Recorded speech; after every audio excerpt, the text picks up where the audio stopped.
Hello बच्चों, तो हमारा टॉपिक चल रहा था CFT, crystal field theory. Crystal field theory में अभी तक हमने जो पढ़ा है कि क्रिस्टल फील्ड थ्योरी होती क्या है, ठीक है, डी कक्षकों का विपाटन किस प्रकार होता है, T2G EG कक्षक क्या होते हैं, T2G और EG कक्षकों में इलेक्ट्रॉन किस प्रकार भरे जाते हैं, ये सब कुछ हम पढ़ चुके थे। ठीक है, अभी हमने जो पढ़ा था क्रिस्टल क्षेत्र विपाटन। क्रिस्टल क्षेत्र विपाटन, प्रबल लिगेंड होगा तो ज्यादा होगा, दुर्बल लिगेंड होगा तो कम होगा, ये तो पढ़ ही लिया था। इसके अलावा और कौन कौन से कारक हैं जिसकी वजह से हमारा CFS यानी क्रिस्टल फील्ड स्प्लिटिंग प्रभावित होता है, किसके उपस्थिति में ज्यादा होता है, किसकी उपस्थिति में कम होता है, ये आज हम पढ़ने वाले हैं। तो आज का हमारा टॉपिक क्या है? क्रिस्टल क्षेत्र विपाटन को प्रभावित करने वाले कारक। तो देखिए आज के टॉपिक में हम क्या क्या पढ़ने वाले हैं। सबसे पहले तो हम कारक पढ़ रहे हैं। इन कारकों के अंदर और क्या पढ़ेंगे? एक इंपॉर्टेंट टॉपिक पढ़ेंगे, स्पेक्ट्रो रासायनिक श्रेणी। स्पेक्ट्रो रासायनिक श्रेणी, स्पेक्ट्रोकेमिकल सीरीज। ठीक है, तीसरा नंबर पढ़ेंगे अपन डेल्टा O और डेल्टा T में संबंध। ठीक है, ये पूछा जाता है, क्वेश्चन बोर्ड परीक्षा में पूछा भी गया है। तो ये सब कुछ आज हम पढ़ने वाले हैं, ये कारक के अंदर ही आ जाएंगे दोनों के दोनों। ठीक है, तो आज का हमारा टॉपिक शुरू करते हैं हम, प्रभावित करने वाले कारक। देखिए, प्रभावित करने वाले कारकों में सबसे पहले हम पढ़ते हैं केंद्रीय धातु आयन या परमाणु की प्रकृति। देखिए, इसको देखने से पहले सबसे पहले तो देखो डेल्टा O या फिर डेल्टा T, दोनों को कॉमन मिला के मैं बोल रहा हूं डेल्टा, यानी कि विपाटन ऊर्जा। विपाटन ऊर्जा किस पे डिपेंड करती है? ये डिपेंड करती है Z इफेक्टिव पर। Z इफेक्टिव, प्रभावी नाभिकीय आवेश। मेटल जो होता है हमारा, उस मेटल का प्रभावी नाभिकीय आवेश कब कब बढ़ेगा, कब कम होगा, कब ज्यादा होगा, इस पे डिपेंड करती है डेल्टा। ठीक है, तो हमको Z इफेक्टिव देखना है सबसे पहले, और Z इफेक्टिव अगर हमको पता लग जाए तो डेल्टा हम बता सकते हैं ज्यादा होगी या कम, सीधे सीधे समानुपाती होता है। अब पहले तो ये समझ लो कि Z इफेक्टिव से डेल्टा किस प्रकार प्रोपोर्शनल हो रहा है, समानुपाती हो रहा है। ये देखिए, यदि CMA यानी केंद्रीय धातु परमाणु का Z इफेक्टिव बढ़ता है, इंक्रीज होता है, तो क्या होगा भाई? मेटल व लिगेंड के मध्य आकर्षण बढ़ेगा। आकर्षण बढ़ेगा, आकर्षण बढ़ेगा तो मेटल व लिगेंड के मध्य की दूरी घटेगी। घटेगी नहीं घटेगी?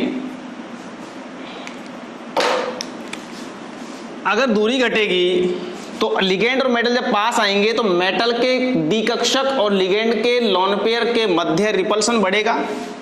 तो मेटल व लिगेंड के मध्य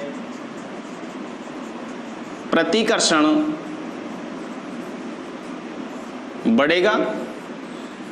और हमको पता है कि जब प्रतिकर्षण ज्यादा होगा, प्रतिकर्षण जब बढ़ेगा तो सीधी सी बात है विपाटन होगा।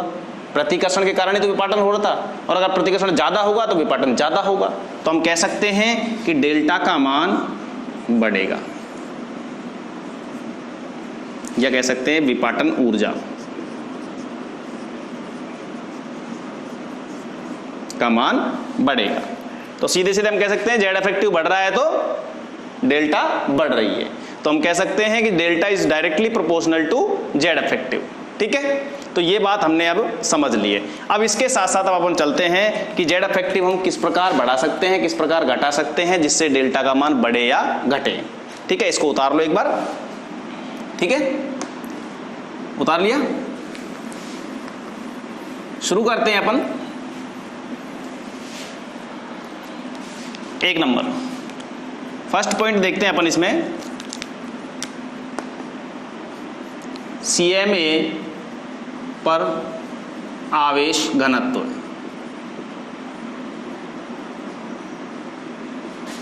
या फिर हम कह सकते हैं ऑक्सीडेशन स्टेट की बात कर लें। यहाँ पे केंद्रीय धातु परमाणु की जो ऑक्सीकरण अवस्था है उसकी बात कर लेते हैं।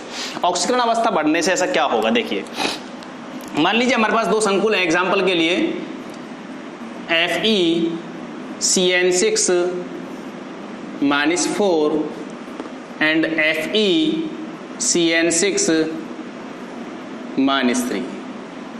तो हम देखते हैं कि इन दोनों में से किसके अंदर विपाटन ज्यादा होगा, किसके अंदर विपाटन ज्यादा होगा। सेम केंद्रीय धातु परमाणु है, सेम लिगेंड है, तो इसमें विपाटन किसमें ज्यादा होगा। चेक करते हैं, यहाँ आयरन है +2 स्टेज के अंदर और यहाँ आयरन है +3 के अंदर, पता लग गया।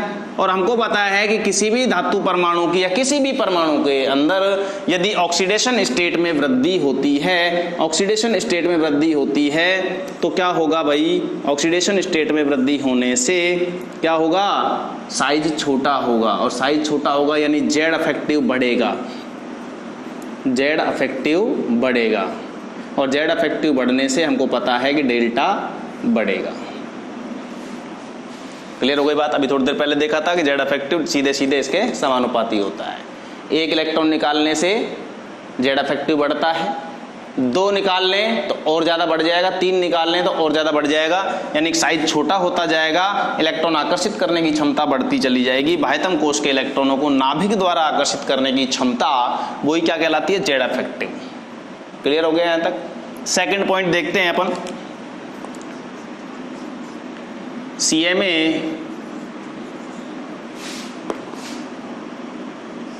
की त्रिज्या, CMA की त्रिज्या देखिए कुछ एग्जाम्पल लिखते हैं, जैसे कि Cu+2, Ni+2, CO+2, Fe+2, Mn+2। अब सबके ऊपर आवेश समान है। अब हम आवेश घनत्व की बात नहीं कर रहे हैं, आवेश सबके ऊपर समान है। हमको क्या दिख रहा है भाई, यहां पर इधर जाने पर क्या दिख रहा है कि भाई कॉपर सबसे बड़े साइज का है, निकल उससे छोटा, कोबाल्ट उससे छोटा, मतलब छोटा परमाणु है। तो हम कह सकते हैं कि आयनिक त्रिज्या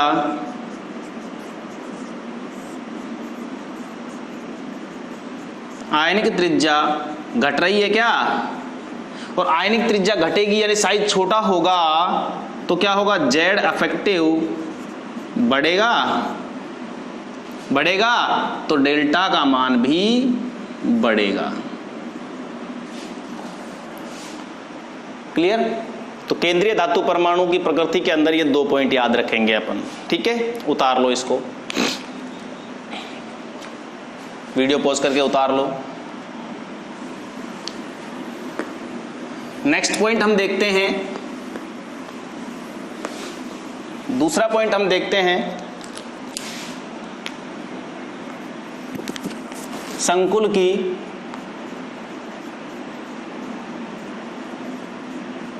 ज्यामिति।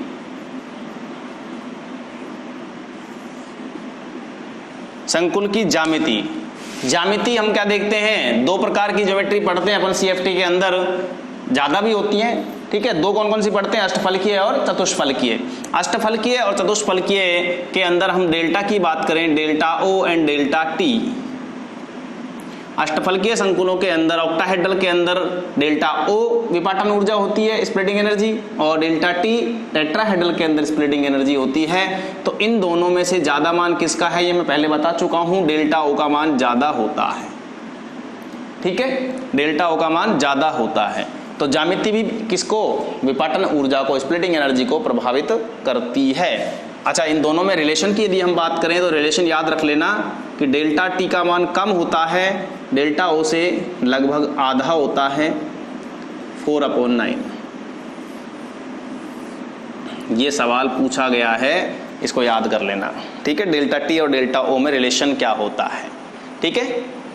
तो लगभग 1/2 हो गया, तो 1/2 यानी आधा, डेल्टा O का आधा क्या होता है, डेल्टा T। इस तरह से याद रख लेना इसको, ठीक है। कंफ्यूज मत हो जाना, इधर डेल्टा O इधर डेल्टा T कर दो कहीं। तीसरे नंबर पे अपन आते हैं, तीसरे नंबर पे आते हैं लिगेंड की प्रकृति,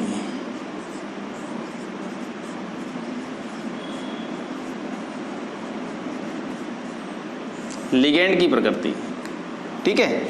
लिगेंड की प्रकृति देखते हैं क्या है। देखिए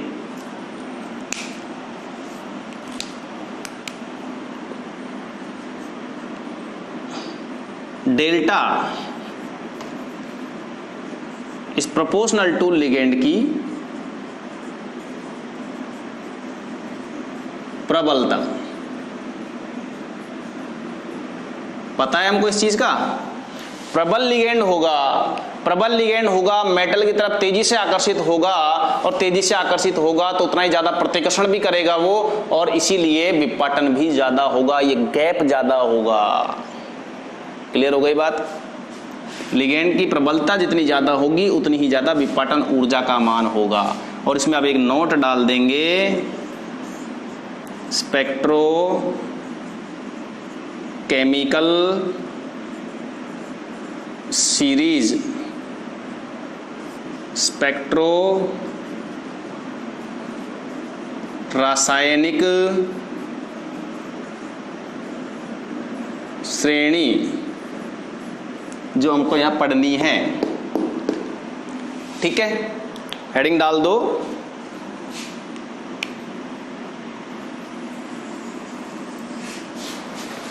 हेडिंग डाल दो स्पेक्ट्रो रासायनिक श्रेणी।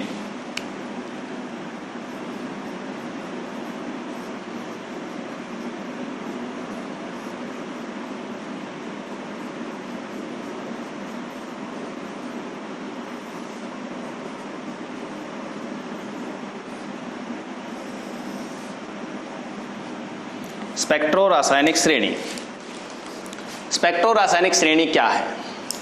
लिगेंड जो हैं उनको हमने एक ट्रिक द्वारा समझा था कि कौन से लिगेंड प्रबल क्षेत्र में आते हैं, कौन से लिगेंड दुर्बल क्षेत्र में आते हैं। तो उन लिगेंडों को सबको उठाया और एक सीरीज में जमा दिया, उनकी प्रबलता के बढ़ते हुए क्रम में जमा दिया, जिससे एक सीरीज प्राप्त होती है, श्रेणी प्राप्त होती है, जिसे कहते हैं अपन स्पेक्ट्रोकेमिकल सीरीज। दोबारा बता देता हूं, लिगेंडों को उनकी प्रबलता के, क्षेत्र प्रबलता के बढ़ते हुए क्रम में व्यवस्थित करने पर जो एक श्रेणी प्राप्त होती है उसे स्पेक्ट्रो रासायनिक श्रेणी कहते हैं। क्लियर हो गई बात। हेडिंग डाल दो और परिभाषा लिख लो जो मैंने बताई है, उसके बाद नीचे जो मैं क्रम बता रहा हूं उस क्रम को लिख लो, ठीक है। यहां तक उतार लो।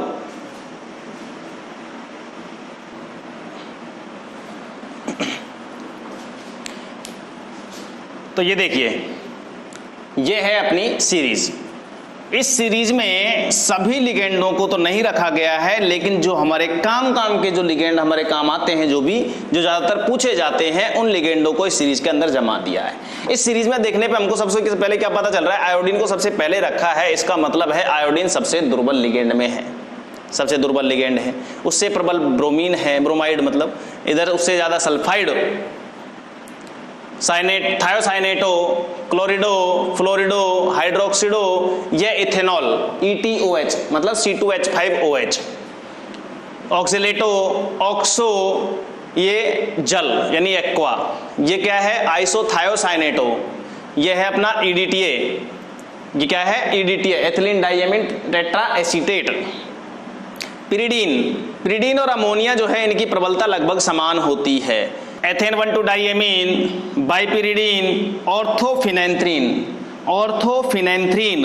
ये बाइपिरिडीन ऑर्थोफिनेंथ्रीन दोनों की लगभग प्रबलता समान है। और ये है नाइट्रो, ये मैथिल पे ऊपर देखो माइनस आवेश है, मैथिल पे माइनस आवेश है, HCH3, ये क्या है मैथेन। अगर हाइड्रोजन अपने इलेक्ट्रॉनों को दे के निकलता है तो बनता है CH3 के ऊपर lone pair plus H plus, ठीक है। तो CH3 माइनस, अगर माइनस में है कोई एल्किल समूह, नेगेटिव आयन है, तो क्या है ये लिगेंड की भांति कार्य करता है। ऐसे ये फेनिल है, फेनिल को हम PH भी लिखते हैं, ठीक है। ये CN माइनस हो गया तुम्हारा साइनाइड लिगेंड। ये कार्बोनिल कोबाल्ट नहीं है, कार्बन मोनोऑक्साइड, और ये है अपने नाइट्रोसिल लिगेंड। तो कहने का मतलब मेरा ये है कि इन सब लिगेंडों को एक बढ़ते हुए क्रम में जमा दिया, बढ़ते हुए क्रम में जमाने पर एक ये सीरीज जो बनी है इसी को क्या कह रहे हैं अपन, spectrochemical series. Spectrochemical series, clear हो गई बात? ये है हमारी स्पेक्ट्रोकेमिकल सीरीज, ठीक है, समझ में आ गई बात? चलिए अब इसको बोलो साहब याद कैसे करें? याद करने का कोई तरीका नहीं है, सीधे याद करना पड़ेगा। फिर भी एक छोटा सा तरीका है इसमें, देखिए ध्यान से देखो। सबसे पहले तुम्हें यहाँ हेलोजन डोनर दिख रहे होंगे, हेलोजन। उसके बाद फिर तुम्हें ऑक्सीजन दाता परमाणु वाले दिख रहे होंगे, फिर उसके बाद तुम्हें नाइट्रोजन दाता परमाणु वाले दिख रहे होंगे, और फिर उसके बाद लास्ट में कार्बन दाता परमाणु वाले दिख रहे होंगे। तो हेलोजन डोनर सबसे दुर्बल में आ गए, ऑक्सीजन डोनर उससे प्रबल में आ गए, फिर उसके बाद नाइट्रोजन डोनर, और सबसे ज्यादा प्रबल में आ गए अपने कार्बन डोनर। बीच बीच में जो है फिर अपवाद उनको तुम याद कर लेना, ठीक है? तो इनको इस तरह से हम याद करेंगे, नोट डाल के लिख लेना। ये लो जी,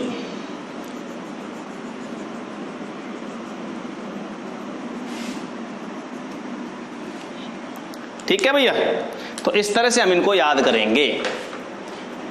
ध्यान रखें, हेलोजन दाता परमाणु वाले सबसे दुर्बल में, कार्बन दाता परमाणु वाले सबसे प्रबल में। अब एक बात बता देता हूं कि सबसे दुर्बल में हेलोजनों क्यों रखा गया है। हेलोजन नाम सुनते ही तो एक प्रबल शब्द दिमाग में आता है, प्रबल होते होंगे हेलोजन, और कार्बन शब्द नाम आते सबसे दुर्बल में होगा यार, ऐसा नहीं है।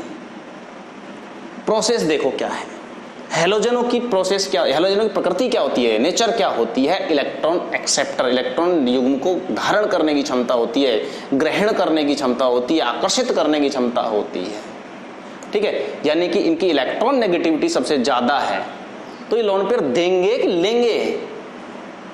और लिगेंड का क्या कार्य है? इलेक्ट्रॉन युग्म देना। जब एज ए लिगेंड ये काम करेंगे तो सीधी सी बात है यार, अपना लोन पेयर देने के लिए इनको बहुत जोर पड़ेगा, प्रबलता से नहीं देंगे ये, इसलिए सबसे दुर्बल में है।